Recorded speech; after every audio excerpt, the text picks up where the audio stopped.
श्री स्वामी समर्थ. अवधूत चिंतन श्री गुरुदेव दत्त. प्रथम आपल्या YouTube चॅनल मध्ये तुम्हा सर्वांचं खूप खूप मनापासून स्वागत आहे. तर आज आपण गुरुचरित्र पारायणाचे नियम बघूया. तर गुरुचरित्राचं पारायण म्हटलं की खूप लोक घाबरूनच जातात एकदम, की त्याचे नियम खूप कडक आहे, की त्याचं गुरुचरित्राच्या पारायणाचं म्हणजे हे करावं लागतं, गुरुचरित्राच्या पारायणामध्ये ते करावं लागतं. तर लोक म्हणजे पारायण करण्याच्या आधीच घाबरून जातात. बायकांनी पारायण करू नये असे खूप सारे गैरसमज असतात. तर असं खरंच काही नाहीये. आणि आजच्या कंडिशनला तर गुरुचरित्राचं पारायण करणाऱ्या बायकांचीच संख्या जास्त आहे. हो, की ते काय म्हणतात की जो गुरुचरित्राचा मूळ ग्रंथ आहे तर त्याच्यामध्ये काही ओव्या ह्या बायकांसाठी हानिकारक आहेत, म्हणून असं म्हणतात की त्या ग्रंथाचे पारायण बायकांनी करू नये. पण दिंडोरी ग्रंथाचं पारायण करायला काहीही हरकत नाही.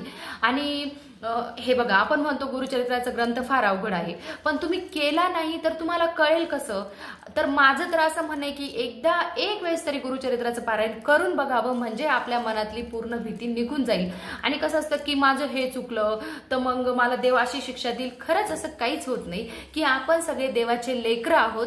देव काय आपल्याला आपल्या मागे काठी घेऊन लागत नाही. आणि ठीक आहे, जे काही आपल्यावर संकट येतात ना तर ते आपल्या कर्मांचे भोग असतात. उलट आपण ह्या ज्या सेवा करतो तर त्याच्यामुळे आपले येणारे संकट हे स्वामी अलगद आपल्यापासून म्हणजे आपल्यापासून दूर घेऊन जातात आणि आपल्याला त्या संकटांमधून स्वामी तारून नेतात. तर आपण आता गुरुचरित्र ग्रंथाचे गुरुचरित्र पारायणाचे आपण आता नियम बघणार आहोत. तर सगळ्यात आधी काय करायचं, तर आपल्याला आता दुसऱ्या दिवशी पारायण लावायचं आहे. तर त्याच्या आदल्या दिवशी आपण काय करायचं, 4 श्वान आणि 1 गाईला आपण नैवेद्य द्यायचा. तर नैवेद्यामध्ये जे असेल ती आपली पोळी भाजी वगैरे असेल तर ते तुम्ही द्यायचं. आणि 7 दिवस आपण ब्रह्मचर्याचं पालन करायचं. आणि 7 दिवस आपण जमिनीवर, चटईवर किंवा सतरंजीवर झोपायचं. आता ज्या लोकांना हे शक्य नाही तर त्यांनी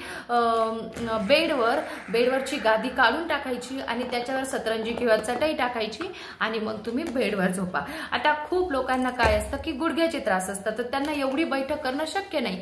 तर अशा लोकांनी खुर्चीवर बसून पारायण केलं तरी पण चालतं. आणि आता आपण काय करायचं की 7 दिवस परान्न वर्ज्य करायचं. दुसऱ्याच्या घरचं शिजलेलं अन्न हे खायचं नाही. आणि कांदा लसूण पण आपण वर्ज्य करायचं, कारण की त्याच्यामुळे काय होतं, खूप उष्णता वाढती आणि खूप जास्त ऍसिडिटी वाढणारे पदार्थ पण खायचे नाही. 7 दिवस आपण हलकं अन्न खायचं. आणि आपण म्हणजे 7 दिवस आपण कुणालाही वाईट बोलायचं नाही, कुणाचीही निंदा करायची नाही. खरं हा नियम तर पूर्ण आयुष्यभर वापरायला पाहिजे. म्हणजे आयुष्यभर आपण कोणाचीही निंदा करू नये, कुणालाही आपण वाईट बोलू नये. आणि 7 दिवस आपण काळे कपडे घालायचे नाही.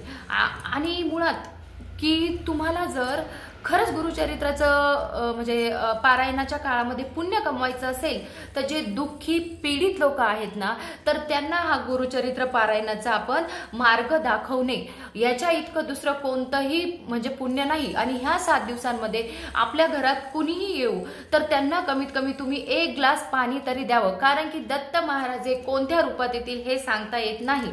आणि गुरुचरित्राचा ग्रंथ हा 5वा वेद मानला जातो, म्हणून हा ग्रंथ वाचताना आपल्याकडून काही चुका होतात, शब्द उच्चारण चुकतं.